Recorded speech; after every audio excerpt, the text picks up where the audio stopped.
নারায়ণী চোখ মুছিয়া বলিলেন, সকল মানুষকে ভগবান একরকম গড়েন না। ও একটু দুষ্টু বলেই আমি যার তার কথা চুপ করে সহ্য করি, কিন্তু আদর দেবার খোটা লোকে দেয় কি বলে? তারা কি চায়? ওকে আমি কেটে নদীর জলে ভাসিয়ে দিয়ে আসি, তাহলে বোধ করি তাদের মনস্কামনা পূর্ণ হয় বলিয়া কোনো রূপ উত্তরের প্রতীক্ষা মাত্র না করিয়া তিনি দ্রুত পদে চলিয়া গেলেন। নেত্রকালী এতটুকু হইয়া গিয়া মনে মনে বলিতে লাগিল, জানি না বাপু, সব বিষয়ে যে মানুষের এত বুদ্ধি, এত ধৈর্য, সে কেন এইটুকু কথা বুঝতে পারে না? আর শাসন তো ভারী। ছেলে 1 মিনিট এক পায়ে দাঁড়িয়ে কেঁদেছে তো পৃথিবীর রসাতলে গেছে। দাদার সঙ্গে বসিয়া আহার করিতে রাম একেবারে পছন্দ করিত না।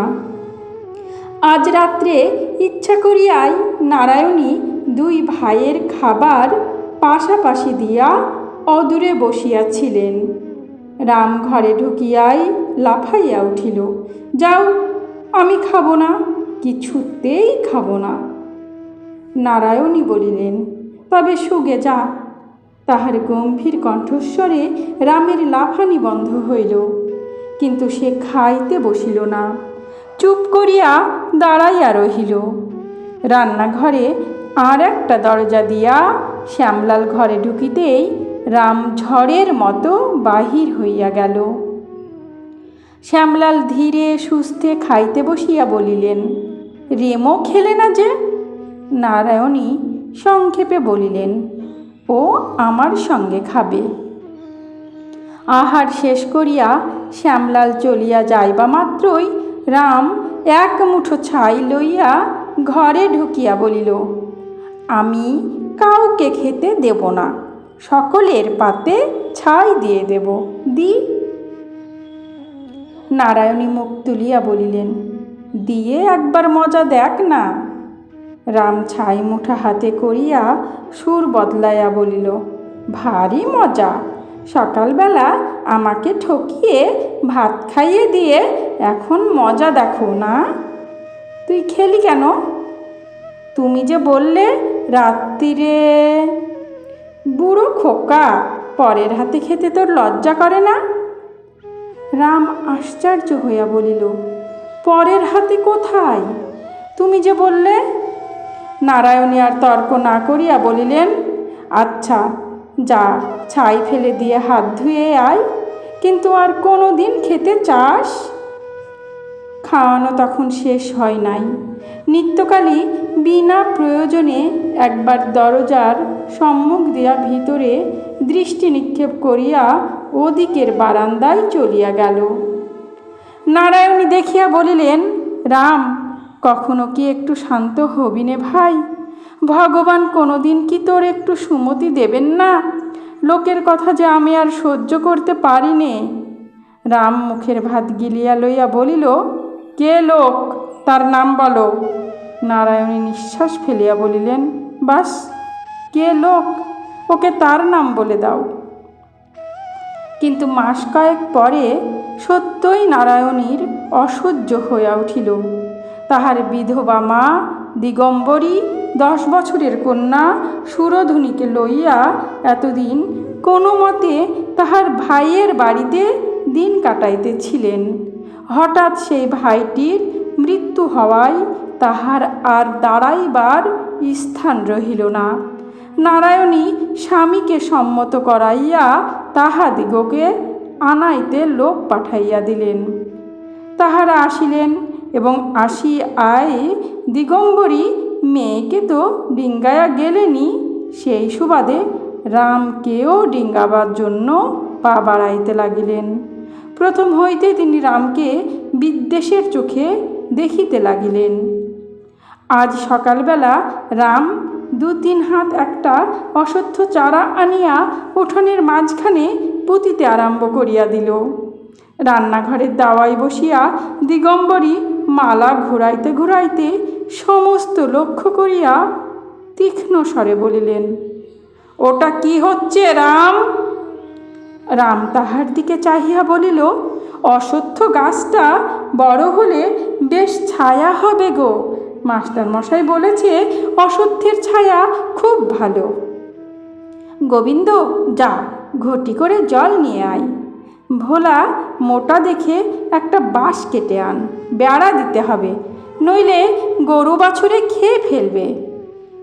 দিগম্বরী হাড়ে হাড়ে জ্বলিয়া গিয়া বলিলেন, উঠানের মাঝখানে অশ্বত্থ গাছ?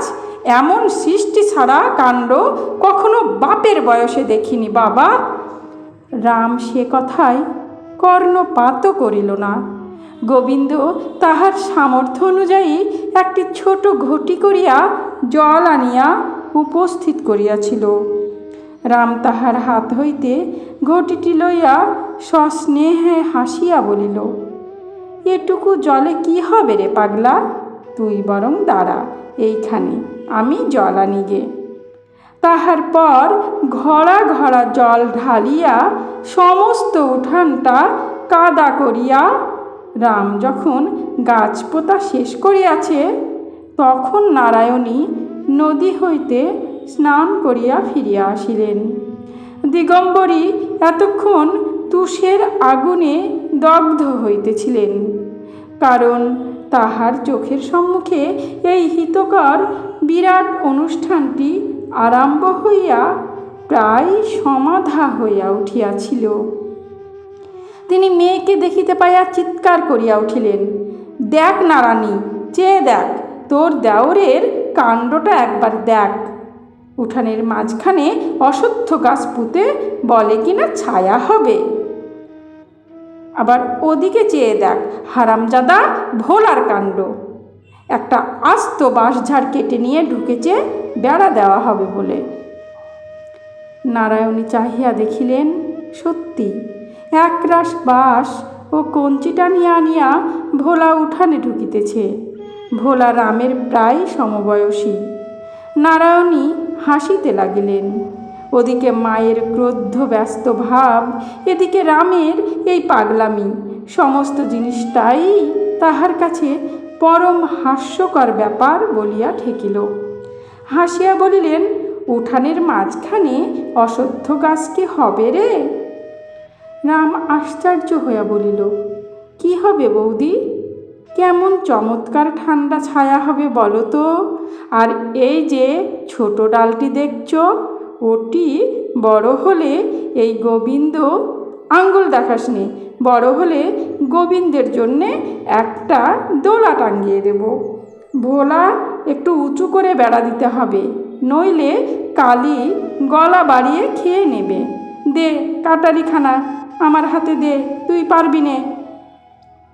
খট খট ঠক ঠক করিয়া বাঁশ কাটা শুরু হইয়া গেল। নারায়ণী হাসিতে হাসিতে কক্ষস্থিত পূর্ণ কলস রান্নাঘরে রাখিয়া দিয়া চলিয়া গেলেন। রাগে দিগম্বরীর চোখ জ্বলিতে লাগিল। মেয়ের দিকে ক্রুদ্ধ দৃষ্টি নিক্ষেপ করিয়া বলিলেন, তুই যে কিছু বললি নে, ওইখানে তবে অশ্বত্থ গাছ হোক। নারায়ণী হাসিয়া বলিলেন, মা, ব্যস্ত হচ্ছ কেন? অত বড় গাছ কখনো হয়? ওর কি শেকড় বাকড় আছে যে ঘড়া ঘড়া জল ঢাললেই বাঁচবে? ও তো কালই শুকিয়ে যাবে। দিগম্বরী কিছু মাত্র শান্ত না হইয়া বলিলেন, শুকুবে না, ছাই হবে। ভালো চাষ তো উপড়ে ফেলে দে গো। নারায়ণী শঙ্কিত হইয়া বলিলেন, বাপরে, তাহলে আর রক্ষে থাকবে না। দিগম্বরী বলিলেন, কেন? বাড়ি কি ওর একলার, যে মনে করলে উঠোনের মাঝখানে এক অশ্বত্থ গাছ পুঁতে দেবে? তোরা কি কেউ নস? আমার গোবিন্দ কি কেউ নয়?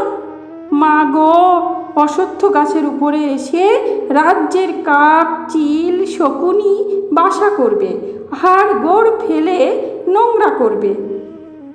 আমি তো নারানী, তাহলে থাকতে পারবো না। ওকে তোদের এত ভয়টা কি জন্যে শুনি? আমার যদি বাড়ি হতো নারানী, তাহলে দেখতুম ও কত বড় বজ্জাত, একদিনে সোজা করে দিতুম।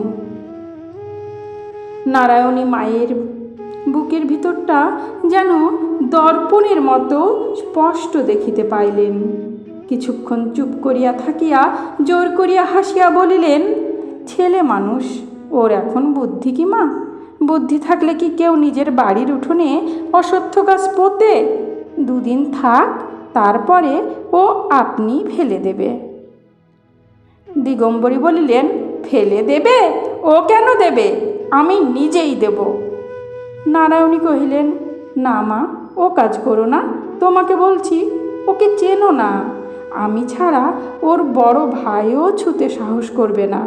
মা, আজকাল দিনটা যাক। দিগম্বরী বিরক্ত হইয়া বলিলেন, আচ্ছা আচ্ছা, তুই কাপড় ছাড়কে যা। দুপুরবেলা নারায়ণী নিজের ঘরে বসিয়া বালিশের অর সেলাই করতেছিলেন। নিত্য ছুটিয়া আসিয়া খবর দিল, মা, সর্বনাশ হয়েছে, দিদিমা ছোটবাবুর গাছ ফেলে দিয়েছে। সেই স্কুল থেকে এসে কাউকে বাঁচতে দেবে না। নারায়ণী সেলাই ফেলিয়া ছুটিয়া আসিয়া দেখিলেন সত্যি গাছটি নাই। বলিলেন, মা, রামের গাছ কি হলো? দিগম্বরী মুখ হাড়িপানা করিয়া আঙ্গুল দিয়া দেখাইয়া বলিলেন, ওই। নারায়ণী কাছে আসিয়া দেখিলেন সেটি শুধু তুলিয়া ফেলা হয় নাই, মুচড়িয়া ভাঙ্গিয়া রাখা হইয়াছে। তখন নিঃশব্দে তুলিয়া বাহিরে ফেলিয়া দিয়া নারায়ণী ঘরে চলিয়া গেলেন। স্কুল হইতে ফিরিয়া আসিয়া রাম সর্বাগ্রে তাহার গাছটি দেখিতে গিয়া একেবারে লাফাইয়া উঠিল। বই খাতা ছুঁড়িয়া ফেলিয়া দিয়া চিৎকার করিয়া উঠিল, বৌদি, আমার গাছ! নারায়ণী রান্নাঘর হইতে বাহিরে আসিয়া বলিলেন, বলছি এদিকে আয়। না, যাব না। কই আমার গাছ? এদিকে আয় না বলছি। রাম কাছে আসিতেই তিনি হাত ধরিয়া ঘরে লইয়া গিয়া কোলের উপর বসাইয়া মাথায় মুখে হাত বুলাইয়া বলিলেন, মঙ্গলবারে কি অশ্বত্থ গাছ পুঁততে আছে রে? রাম শান্ত হইয়া জিজ্ঞাসা করিল, কেন, কি হয়? নারায়ণী হাসিয়া বলিলেন, তাহলে বাড়ির বড় বউ মরে যায় যে। রাম এক মুহূর্তে ম্লান হইয়া গিয়া বলিল, যা, মিছে কথা। নারায়ণী হাসি মুখে বলিলেন, না রে, মিছে কথা নয়, পাজিতে লেখা আছে। কই পাজি দেখি। নারায়ণী মনে মনে বিপদগ্রস্ত হইয়া অকস্মাৎ গভীর বিস্ময় প্রকাশ করিয়া বলিলেন, তুই কি ছেলে রে, মঙ্গলবার পাজির নাম ধরতেও নেই। তুই দেখবি কি রে, এ কথা যে ভোলাও জানে। আচ্ছা, ডাক তাকে। এত বড় অজ্ঞতা পাছে ভোলার কাছে প্রকাশ হইয়া পড়ে, এই ভয়ে সে তৎক্ষণাৎ অপ্রতিভূ হইয়া তাহার দুই বাহু দিয়া মাতৃ সমাবড় বধূর গলা জড়াইয়া ধরিয়া বুকের মধ্যে মুখ লুকাইয়া বলিল, এ আমিও জানি, কিন্তু ফেলে দিলে আর দোষ নেই না বৌদি। নারায়ণী তাহার মাথাটা বুকের মধ্যে চাপিয়া ধরিয়া বলিলেন, না, আর দোষ নেই। তাহার চোখ দুটি জলে ভিজিয়া উঠিল। মৃদু কণ্ঠে বলিলেন, হারে রাম, আমি মরে গেলে তুই কি করিস? রাম সবেগে মাথা নাড়িয়া বলিল, যা, বলতে নেই। নারায়ণী অলক্ষ্যে চোখের জল মুছিয়া ফেলিয়া বলিলেন, বুড়ো হলুম, মরব না রে। এভাবে রাম পরিহাস বুঝিতে পারিয়া মুখ তুলিয়া সহাস্যে বলিল, তুমি বুড়ো বুঝি? একটি দাঁতও পড়েনি, একটি চুলও পাকেনি। নারায়ণী বলিলেন, চুল না পাকতেই আমি নদীর জলে একদিন ডুবে মরব, নাইতে যাব, আর ফিরে আসব না। কেন বৌদি?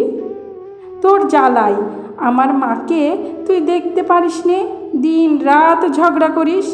সেই দিন তোরা টের পাবি, যেদিন আমি আর ফিরব না। কথাটা রাম বিশ্বাস করিল না বটে, তথাপি মনে মনে শঙ্কিত হইয়া বলিল, আচ্ছা, আমি আর কিছু বলবো না। কিন্তু ও কেন আমাকে অমন করে বলে? বললেই বা উনি আমার মা, তোরও গুরুজন। আমাকে যেমন তুই ভালোবাসিস ওকেও তেমনি ভালোবাসবি। বল, বাসবি? রাম আবার বৌদির মুখের মধ্যে মুখ লুকাইল। এইখানে মুখ রাখিয়া সে এই দীর্ঘ 13 বৎসর বাড়িয়া উঠিয়াছে। কেমন করিয়া সে এত বড় মিথ্যা কথা মুখে আনিবে? এ যে তাহার পক্ষে একেবারেই অসাধ্য। নারায়ণী আর্দ্র কণ্ঠে বলিলেন, মুখ লুকালে কি হবে বল? ঠিক এই সময়ে দিগম্বরী দেখা দিলেন। কণ্ঠস্বরে মধু ঢালিয়া দেয়া বলিলেন, কাজকর্ম নেই নারানী? দেওরকে নিয়ে সোহাগ হচ্ছে, নিজের ছেলেটা যে ওদিকে সারা হয়ে গেল। রাম তৎক্ষণাৎ মুখ তুলিয়া চাহিল। তাহার চোখ দুটো হিংস্র সাপদের ন্যায় জ্বলিয়া উঠিল। নারায়ণী জোর করিয়া তাহার মুখ বুকের উপর টানিয়া লইয়া মাকে বলিলেন, ছেলেটা সারা হয়ে গেল কিসে কিসে? বেশ বলিয়া দিগম্বরী প্রস্থান করিলেন। বানাইয়া বলিবার মতো একটা মিথ্যা কথাও তিনি খুঁজিয়া পাইলেন না। রাম জোর করিয়া মাথা তুলিয়া বলিল, ও ডাইনির আমি গলা টিপে দেব। নারায়ণী তাহার মুখে হাত চাপা দিয়া বলিলেন, চুপ কর পাজি। মা হয় যে 3 4 পরে একদিন ভাত খাইতে বসিয়া ও আহ করিয়া 2 জল খাইয়া রাম ভাতের থালাটা টান মারিয়া ফেলিয়া দিয়া দাঁড়াইয়া উঠিয়া নাচিতে লাগিল। ওই ডাইনি বুড়ির রান্না আমি খাবো না, কক্ষণও খাবো না। ঝালে মুখ জ্বলে গেল। বৌদি, ও বৌদি! চিৎকার শব্দে নারায়ণী আহ্নিক ফেলিয়া ছুটিয়া আসিয়া পড়িলেন। কি হলো রে? রাম রাগে কাঁদিয়া ফেলিলেন, আমি কক্ষণও খাবো না, কক্ষণও খাবো না, ওকে দূর করে দাও। বলিতে বলিতে ঝড়ের বেগে সে বাহির হইয়া গেল। নারায়ণী স্তম্ভিত হইয়া কিছুক্ষণ দাঁড়াইয়া থাকিয়া কহিলেন, মা, বারবার বলি তরকারিতে এত ঝাল দিও না। অত ঝাল খাওয়া এ বাড়ির কারোর অভ্যাস নেই। দিগম্বরী অগ্নিমূর্তি হইয়া বলিলেন, ঝাল আবার কোথায়? 2টি লঙ্কা শুধু গুলে দিয়েছি, এতেই এত কাণ্ড? নারায়ণী বিরক্ত হইয়া বলিলেন, নাই দিলে মা 2টো লঙ্কা? কেউ যখন খায় না তখন চুপ করো। নারায়ণী, চুপ কর। রান্না শিখতে আসিস নে আমাকে। চুল পাকালো মেয়ে করে এখন পেটের মেয়ের কাছে রান্না শিখতে হবে। ধিক আমাকে। নারায়ণী আর কোনো কথা না বলিয়া রান্নাঘরে গিয়া নতুন করিয়া রাঁধিবার জোগাড় করিতে লাগিলেন। দিগম্বরী দুয়ারে পা ছড়াইয়া বসিয়া কপালে করাঘাত করিয়া উচ্চ সুরে কাঁদিয়া উঠিলেন, ভাই রে, কোথায় আছিস? একবার ডেকে নে। আর সহ্য হয় না, যা মুখে আসে আমাকে তাই বলে গাল দেয় রে। আমি বুড়ি, আমি ডাইনি, আমাকে দূর করে দিতে বলে। আমি এমন মেয়ে জামাইয়ের ভাত খেতে এসেছি, আমার গলায় দেবার দড়ি জোটে না। এর চেয়ে পথে ভিক্ষে করা 100 গুণে ভালো। সুরো, আয় মা, আমরা যাই। এ বাড়িতে আর জল স্পর্শ করব না। সুরধনী কাঁদো কাঁদো হইয়া মায়ের কাছে আসিয়া দাঁড়াইয়াছিল। দিগম্বরী তাহার হাত ধরিয়া চলিয়া যাইতে উদ্যত হইলেন। নারায়ণী বটি কাত করিয়া রাখিয়া উঠিয়া আসিয়া পথ রোধ করিয়া দাঁড়াইলেন। দিগম্বরী কাঁদিতে কাঁদিতে বলিলেন, না, আটকাস নে, আমাদের নারায়ণী, যেতে দে। আমরা অনাহারে গাছতলায় মরব সেও ভালো, কিন্তু তোদের ভাত খাবো না, তোদের ঘরে শোবো না। নারায়ণী হাত জোড় করিয়া বলিলেন, কার ওপর রাগ করে যাচ্ছ মা? আমরা কি কোনো অপরাধ করেছি? দিগম্বরীর ক্রন্দন অধিকতর উচ্ছ্বসিত হইয়া উঠিল। নাকি সুরে বলিলেন, আমি কচি খুকি নই নারানী, সব বুঝি। তোর ইশারা না থাকলে কি ওর কখনো অত সাহস হয়? আমি ডাইনি? আমাকে দূর করে দাও। আচ্ছা, তাই যাচ্ছি। আমরা তোদের আপদ বালাই, গলগ্রহ, পথ ছাড় বলছি। নারায়ণী মায়ের 2 পায়ে হাত দিয়া বলিলেন, মা, আজকের মতো মাপ করো। আচ্ছা, উনি আসুন, তারপরে যা ইচ্ছে করো। তাহার পর হাত ধরিয়া টানিয়া লইয়া গিয়া দুই পায়ে জল ঢালিয়া আঁচল দিয়া মুছাইয়া লইয়া একটা পিঁড়ির ওপর বসাইয়া পাখা লইয়া বাতাস করিতে লাগিলেন। ক্রোধটা তাহার তখনকার মতো শান্ত হইল বটে, কিন্তু দুপুরবেলা শ্যামলাল আহারে বসিতেই তিনি কপাটের অন্তরালে ফুপাইয়া কাঁদিয়া উঠিলেন। প্রথমটা শ্যামলাল হতবুদ্ধি হইয়া চাহিয়া রইলেন, পরে একটু একটু করিয়া সমস্ত ব্যাপারটা অবগত হইয়া অর্ধভুক্ত অন্ন ফেলিয়া রাখিয়া উঠিয়া গেলেন। নারায়ণী বুঝিলেন এ রাগ কাহার উপরে, নিত্যকালে সহ্য করিতে পারিল না। বাড়ির মধ্যে সে ছিল স্পষ্ট বাদিনী। চট করিয়া বলিয়া বসিল, দিদিমা, জেনে শুনে ইচ্ছে করে বাবাকে খেতে দিলে না? চোখের জল তো তোমার শুকিয়ে যাচ্ছিল না দিদিমা? না হয় 2 মিনিট পরেই বার করতে।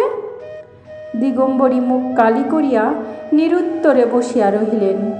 দুপুরবেলা রাম কোথা হইতে ঘুরিয়া ফিরিয়া আসিয়া এ ঘর ও ঘর খুঁজিয়া তাহার বৌদির ঘরে আসিয়া দেখিল তিনি গোবিন্দকে লইয়া শুইয়া আছেন। ব্যাপারটা তাহার বড় ভালো বোধ হইল না। তথাপি আস্তে আস্তে বলিল, খিদে পাই যে। বৌদিদি কথা কহিলেন না। সে আর একটু জোর করিয়া বলিল, কি খাবো?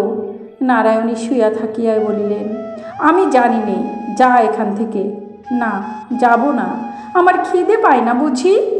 নারায়ণী মুখ ফিরাইয়া রুষ্টভাবে বলিলেন, আমাকে জ্বালাতন করিস নে রাম, নেত্য আছে তাকে বলগে। রাম আর কিছু না বলিয়া বাইরে আসিয়া নেত্যকে খুঁজিয়া বাহির করিয়া বলিল, খেতে দে নেত্য। নেত্য বোধ করি প্রস্তুত হইয়াই ছিল। 1 বাটি দুধ, কিছু মুড়ি ও 4-5টা নারকেলের নাড়ু আনিয়া দিল। রাম রাগিয়া উঠিয়া বলিল, এই বুঝি? নেত্য বলিল, ছোটবাবু, ভালো চাও তো আজ আর হাঙ্গামা করো না। বাবু না খেয়ে কাছারি চলে গেছে। মা উপোস করে গোবিন্দকে নিয়ে শুয়ে আছে। গোলমাল শুনে যদি উঠে আসে তোমার অদৃষ্টে দুঃখ আছে, তা বলে দিচ্ছি।